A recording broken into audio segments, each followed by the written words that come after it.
Hello dear students, so in this video we are recording formula derivation for compound microscope, magnification power या magnifying power for a compound microscope. Compound microscope में क्या होता है, हमारे पास दो lens होते हैं, एक को हम बोलते हैं ऑब्जेक्टिव, दूसरे को आईपीस, राइट। ऑब्जेक्टिव वो होता है जिसके सामने ऑब्जेक्ट रखा होता है, आईपीस क्या होता है जिसके थ्रू हम इमेज को फाइनली देखते हैं, ठीक है।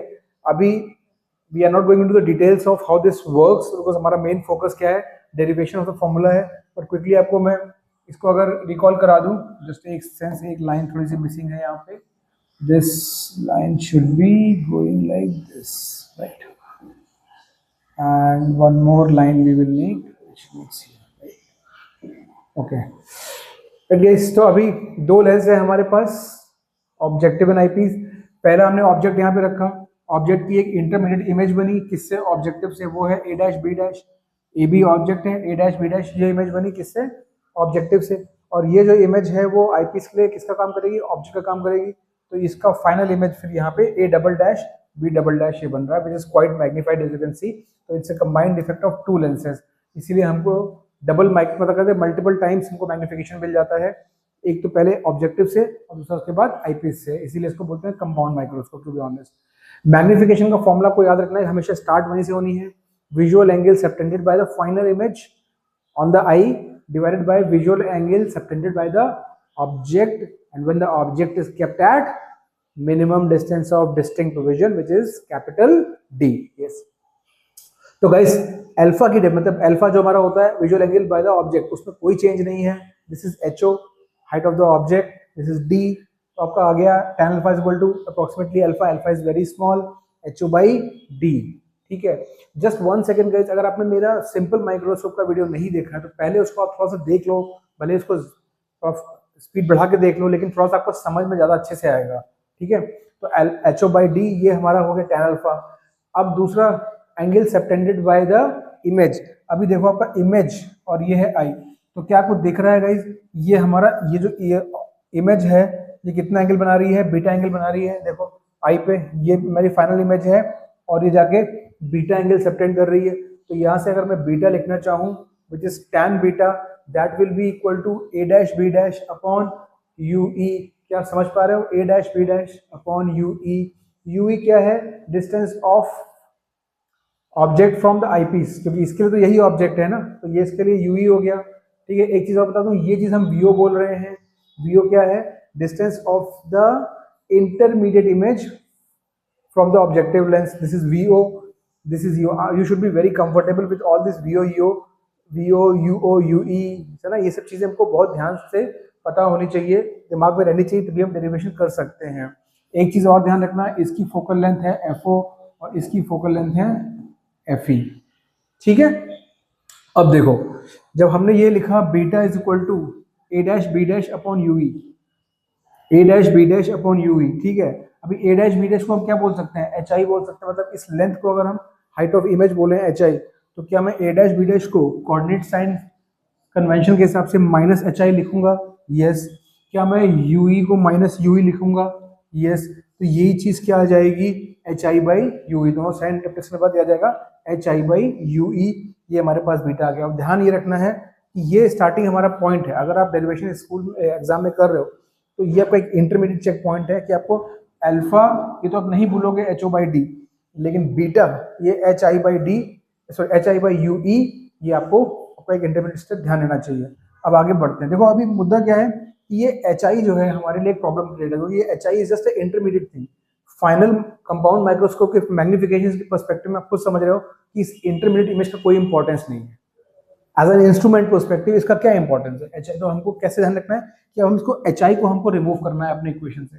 एच आई को रिमूव करने के लिए क्या हम टूल यूज करेंगे, एच आई को रिमूव करने के लिए हम सहारा लेंगे किसका, लीनियर मैग्निफिकेशन का ऑब्जेक्टिव लेंस के लिए। तो अगर मैं यहाँ पे देखो, यहाँ पे इसको लिख रहा हूँ मैं H O, H O by H I, sorry H I by H O, H I by H O, ये मेरा मैग्निफिकेशन हुआ, राइट। और लेंस फॉर्मूला के हिसाब से किसके बराबर चाहिए, वी बाई यू के। तो यहाँ पे वी बाई यू क्या हुआ, वीओ बाई यू हुआ, तो ये वीओ बाई यू हो गया। बस यही चीज है, तुमको एक छोटा सा स्टेप है जो कभी कभी हम भूल जाते हैं, ठीक है। तो यहाँ पे हमने क्या कर लिया, H I by H O, H I को लिखा माइनस में क्योंकि ये इन्वर्टेड इमेज है, एच ओ यहाँ पे लिख लिया V O by, V O positive था, यू ओ माइनस में, देख लो वी ओ प्लस में है, यू ओ माइनस में है, तो साइन कन्वेंशन के साथ अगर हम आगे बढ़ रहे हैं तो V O by minus U आएगा, यहाँ माइनस, ये माइनस माइनस फिर से नॉक ऑफ हो जाएगा, तो H I by H O is equal to V O by U आ गया, यहाँ से H I is equal to H O V O by U आ गया। इसको रखेंगे अपने पास, ठीक है, इसकी जरूरत पड़ेगी हमें अभी थोड़ी देर में। अब देखो मैग्निफिकेशन का जो बेसिक डेफिनेशन है वहां से स्टार्ट कर रहे हैं। बीटा बाई अल्फा, बीटा को हम पहले ही निकाल चुके हैं, H I by U E, H I by U E, right.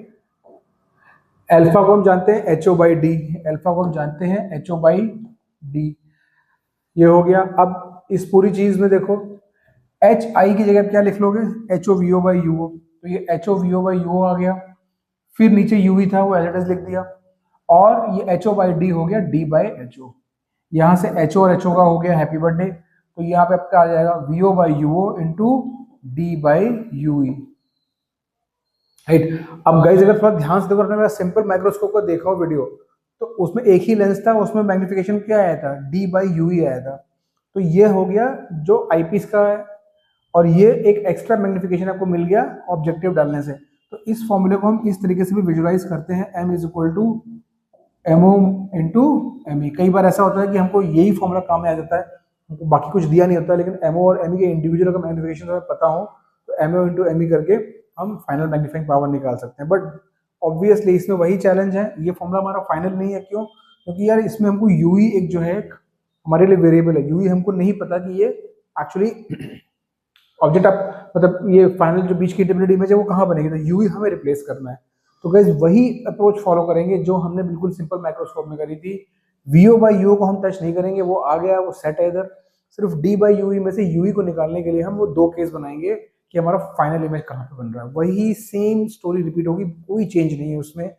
तो आप देखो पहला केस नंबर 1, नॉर्मल एडजस्टमेंट, जिसको हम बोलते हैं रिलैक्स डाई, इसमें बोलते हैं final image is formed at infinity. अब अगर फाइनल इमेज इन्फिनिटी पे फॉर्म हुई है स्टूडेंट्स, तो आप समझ रहे हो V is equal to minus infinity होगा, U is equal to U E होगा, F is equal to F E होगा, राइट, ठीक है ना। तो अब यहाँ फॉर्मूले में वैल्यू प्लग इन करेंगे, आप सब कुछ करेंगे तो आपको सीधा U is equal to F E आ जाएगा, इसमें कोई स्मार्टनेस नहीं, आप वीडियो पॉज करके देख सकते हो थोड़ी देर। यहाँ पे फॉर्मूला हमारे पास क्या था, V O by U O into D by U E, यहीं पे हम रुके थे, V O by U O into D by U E, right. So ये V O by U O into D by U की जगह आ गया F E. तो ये आ गया magnifying power for compound microscope when the object is when the final image is at infinity, या फिर बोलेंगे रिलैक्स डाई या फिर नॉर्मल एडजस्टमेंट, ये सबका एक ही मतलब है। नॉर्मल एडजस्टमेंट बोला या रिलैक्स डाई बोला, ये फाइनल इमेज इज इंफिनिटी, सबका एक ही मतलब है, formula V O by U O D by F E है। एक चीज याद रखना, कुछ बुक्स में ये फॉर्मूला आपको ऐसे दिखेगा, minus V O by U O into D by F E. Guys ये माइनस को इसलिए इंट्रोड्यूस करते हैं, क्यों? क्योंकि उनको मालूम है फाइनल इमेज जो है, अगर यहाँ पे आप फाइनल इमेज देखो, वैसे ये तो वर्चुअल इमेज है, इरेक्ट है इस ऑब्जेक्ट के पर्सपेक्टिव में ये, लेकिन जो ओरिजिनल ऑब्जेक्ट है उसके रिस्पेक्ट में तो ये इन्वर्टेड है, राइट। इसलिए कुछ बुक्स में एक माइनस साइन लगाते हैं कि भाई ओवरऑल जो है इन्वर्ट इमेज जो हमारी उल्टी बन रही है, लेकिन मैं रेकमेंड नहीं करता हूँ ऑप्टिकल इंस्ट्रूमेंट्स में गाइस आपको, क्योंकि अब माइनस कहीं आप डालोगे और फिर आप कहीं ना कहीं फिर इनकी वैल्यू विद साइन डालना शुरू कर दोगे, सब कुछ गड़बड़ हो जाएगा, राइट। ये फॉर्मूलाज आपने देखो हमने already with proper sign conventions के हिसाब से निकाले, तो यहाँ पे आपको जब मैग्नीफाइंग पावर निकालना है तो we are looking for that number. ये ऑप्टिकल इंस्ट्रूमेंट है गाइस, ये रे ऑप्टिक्स नहीं है, ठीक है। यहाँ पे आप मेनली इंटरेस्टेड हो कि ऑब्जेक्ट कितना बड़ा हो रहा है या छोटा हो रहा है, तो कितना बड़ा हो रहा है वो सिर्फ एक नंबर होगा, इसलिए आप इसको याद ऐसे रखो, V O by U O D by F ई।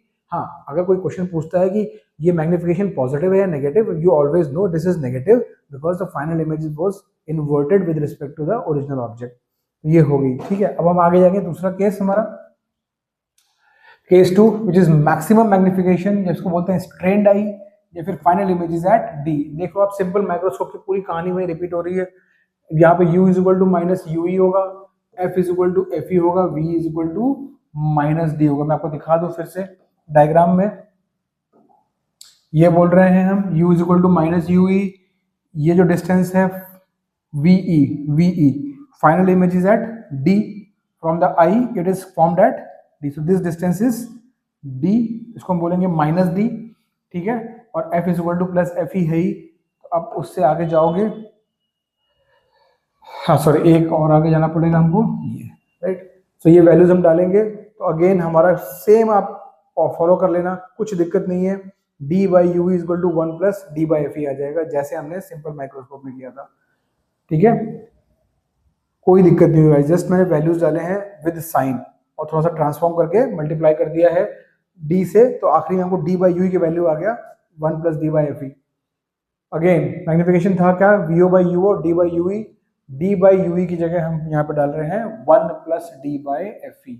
अब देखो इसको ऐसे ही याद रखना है कि फॉर्मूला हमारा मेन क्या आया था, V O by U O D by U E, तो एक बार जब हम नॉर्मल एडजस्टमेंट की बात कर रहे हैं, इन्फिनिटी पे इमेज बन रही है फाइनल, तो वो यू ई सीधे सीधा एफ ई से रिलीज हो जाता है, और जब हम बात कर रहे हैं स्ट्रेन डाई की मैक्सिमम मैग्निफिकेशन की, तो वो D by U E 1 plus D by F E से प्लस होता है, V O by U O हमारा एज इट इज रहता है, V O by U O right. तो इस फॉर्मूले को हम अगेन ऐसे देख सकते हैं कि हमारे पास सिंपल माइक्रोस्कोप था, तो ये आया था मैग्निफिकेशन, ये इसमें ऐड हो गया, तो ये M O into M E, ये इतना हमारा मैग्निफिकेशन ऐसे भी देखा जा सकता है, तो ये डेरिवेशन इंपॉर्टेंट है। अब इसमें एक चीज और आती है जो कि एनसीईआरटी ने करी है, हालांकि it is not recommended to be applied in the numericals unless until they force you to do, right, which is called length approximation.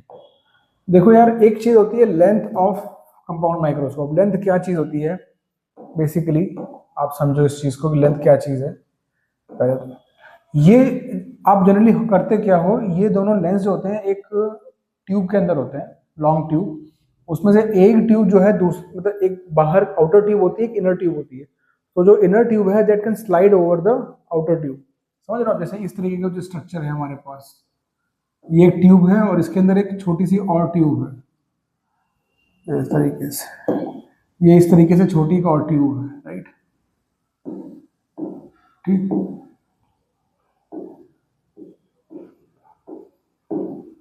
इस तरीके से। तो यहाँ पे एक एंड पे लगा होता है आपका आई पीस, जहाँ से आप देखते हो, this is your eyepiece, और यहाँ पे सामने रखा होगा ऑब्जेक्ट। तो बेसिकली आप क्या करते हो, इसको स्लाइड करते हो, एडजस्ट करते हो, so that you get the desired size and the clear image, right. तो ये स्लाइड होने के बाद फाइनली जो आपको लेंथ मिलती है, डिस्टेंस, यहाँ पे कोई लेंस नहीं गाइस, ये जो आपको डिस्टेंस मिलती है आई पीस और ऑब्जेक्टिव, इसको बोला था length of compound microscope, because this is the length which gives you optimum viewing. तो इस चीज को हम बोलते हैं लेंथ। अब देखो यहाँ लेंथ क्या आ जाएगी, V O plus U E, दिख रहा है आपको, V O plus U E, लेकिन लेंथ निकाल रहे हैं तो मतलब इट्स अ डिस्टेंस, तो यहाँ पे साइन को नहीं देखेंगे, V O will be just a value without sign, U E will be just a value without sign. तो यहाँ से अगर हम लेंथ को हम विजुअलाइज करें गाइस, तो क्या बोल सकते हैं, mod of V O plus mod of U E, this is called length of microscope. कभी कभी लेंथ निकालने का भी क्वेश्चन आता है, तो आप लेंथ भी निकाल सकते हो इस तरीके से। ओके, नाउ एक फॉर्मूला है, हमको मैग्निफिकेशन पावर जो है सिर्फ एल के टर्म में निकालनी होती है, मतलब हमको V O by U O का फैक्टर नहीं चाहिए, we don't want this factor of V O by U O, we don't want this factor, we want in terms of length. तो क्या होगा, खाली इस चीज को फोकस करना है, क्योंकि हमको इसको रिमूव करना है, ये एज इट इज रहेगा, ठीक। आप देखो, हम लेंस फॉर्मूला लगा रहे हैं, बहुत ही थोड़ा सा ऑड सा अप्रोक्सीमेशन है, अगर आप इसको मेमोराइज मतलब थोड़ा सा ध्यान नहीं रखोगे ना, तो ये अप्रोक्सीमेशन आप कर नहीं पाओगे एग्जाम में। और एनसीईआरटी में भी बहुत पुअरली एक्सप्लेन किया है, मतलब उन्होंने एक्सप्लेन ही नहीं किया है, सीधा उन्होंने अप्रोक्सीमेटेड वैल्यू लिख दी है। कई बार स्टूडेंट्स को बड़ा डिसकंफर्ट होता है कि ये अप्रोक्सीमेशन कैसे हो गया। मैं आपको समझा रहा हूँ the way H C. Verma has explain, right, it is quite understandable to be honest. आप जस्ट फॉलो करो और बाद में जो फॉर्मूला निकल के आएगा उसको भी याद रखना आपको, ठीक है। तो m in terms of l, that's how we can title it. यहाँ पे 1 by V O minus 1 by U करेंगे, क्योंकि यू ओ माइनस में था, वी ओ प्लस में था, 1 बाई एफ ओ, तो यहाँ से आगे 1 by V O plus 1 by U is equal to 1 by F, right guys.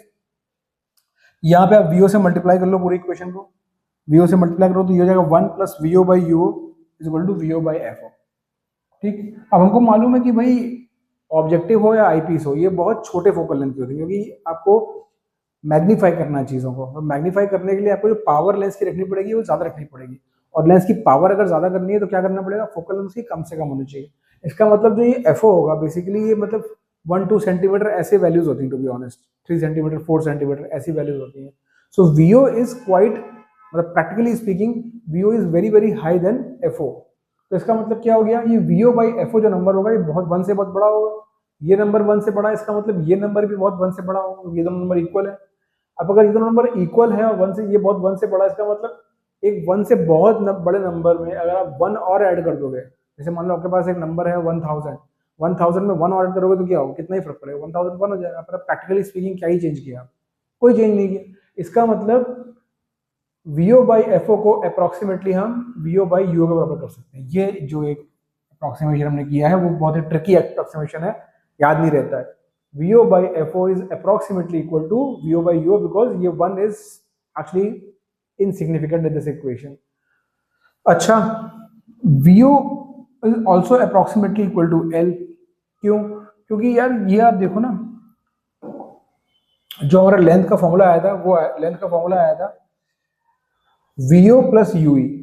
अभी UE बेसिकली क्या है, ऑब्जेक्ट, मतलब ये जो इमेज बनी है इसकी डिस्टेंस है आईपीस से, ये कहाँ पे होनी चाहिए फॉर मतलब मैक्सिमम मैग्निफिकेशन, ये हमको मालूम है, हमको वर्चुअल इमेज बनानी है। इसका मतलब it should be UE should be less than FE, UE should be less than FE, तभी तो ये अंदर आएगा इसके ऑप्टिकल सेंटर और फोकस के बीच में। इसका मतलब जो यूई वैल्यू है वो एफई से कम है, और एफई भी फोकल लेंथ भी इसकी भी बहुत कम होती है, आईपीस और ऑब्जेक्टिव दोनों की फोकल लेंथ कम होती है। तो यूई और वीओ को जब ऐड करोगे तो अप्रोक्सीमेटली एल को हम वीओ के बराबर ही ले सकते हैं, because UE will be very very less. Actually क्या है ना, कि आपको समझाने के लिए हमने थोड़ा सा डायग्राम से दूर दूर बनाया, बट एक्चुअली क्या होता है कि ये बहुत पास में कि मेन जो डिस्टेंस होती है वो पूरी वीओ होती है और यूई बहुत कम होता है, तो इसलिए लेंथ को हम अप्रोक्सीमेट कर लेते हैं वीओ के बराबर।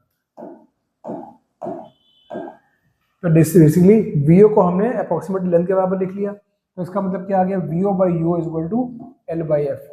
बस यही फैक्टर हमें रिप्लेस करना था। तो हमारे मैग्निफिकेशन फॉर्मूला जो तो वीओ बाई यूओ का फैक्टर था वो एल बाई एफ में आ गया 1 प्लस डी बाई एफ ई। और यहाँ से हम एक चीज़ और देख सकते हैं कि अगर आपको एक अच्छा कंपाउंड माइक्रोस्कोप बनाना है तो आपको दोनों एफ और एफ ई जितने भी कम पावर, जितने भी कम फोकल लेंथ के आप यूज कर सको, कम से कम फोकल, क्योंकि दोनों ही डिनोमिनेटर में है। इसलिए इस फॉर्मूले में एक फायदा ये भी है कि कई बार ऐसा होता है कि आप बाहर से चीज़ों को ऑब्जर्व करते हो एज ए इंस्ट्रूमेंट यूजर, आपको लेंथ मेजर करना वो ट्यूब का इजी होता है, वो लेंथ आपको मिल जाता है कि बाहर से आप मेजर कर सकते हो। तो इसलिए वीओ बाई यूओ आप कैसे पता लगाओगे कि वीओ की यूओ, चलो मान लो आपने एक बार किसी तरह मेजर कर भी लिया, वीओ के लिए आपको लेंस फॉर्मूला लगाना पड़ेगा, राइट। तो इस फॉर्मूले को यूज करने में वीओ बाई यूओ वाला जो फॉर्मूला है, अगर यहाँ पे आप वीओ बाई यूओ यूज करते हो, इसमें एक नुकसान है कि आपको हमेशा वीओ निकालना पड़ता है एडिशनली। इसमें क्या है, लेंथ है, तो लेंथ तो बेसिकली आपको मालूम है कि बाहर से मेजर कर सकते हो जब आप इंस्ट्रूमेंट यूज कर रहे हो। तो L by F O into 1 plus D by F E, यही चीज इस वाले केस में, राइट, इस वाले केस में भी आप समझो कि ये जो नॉर्मल एडजस्टमेंट था, तो ये VO by UO L by F O into D by F E, इतना आप, ये फॉर्मूला भी सही है, ये फॉर्मूला भी सही है। जब वो आपको एग्जाम में सिर्फ लेंथ की बात करें, वीओ और यूओ में से कुछ ना दे, अगर आपको यूओ और वीओ में कुछ देंगे तो आप ये फॉर्मूला कैसे यूज करोगे, उसके इसमें आपको लेंथ दी होगी तो आप L by F O D by F E ये फॉर्मूला भी यूज कर सकते हो अगर नॉर्मल एडजस्टमेंट है। और अगर मैक्सिमम मैग्निफिकेशन है तो यही formula L by F O into 1 plus D by F E, यहाँ पे 1 plus D by F E आ जाएगा, इतनी चेंज है। ओके गाइज, थोड़े से ट्रिकी डेरिवेशंस हैं, आई वुड, वीडियो रिकॉर्डेड है, मैं रेकमेंड करूंगा कि आप एक बार इसको अच्छे से खुद से लिख के देखो, 1 या 2 या 3 बार कम से कम, तब ये दिमाग पे जाके रजिस्टर होते हैं, वरना ये अपनी मसल मेमोरी में जाते नहीं है, ये उड़ जाते हैं, एग्जाम में आप कंफ्यूज हो जाओगे। Take my word. Thank you very much.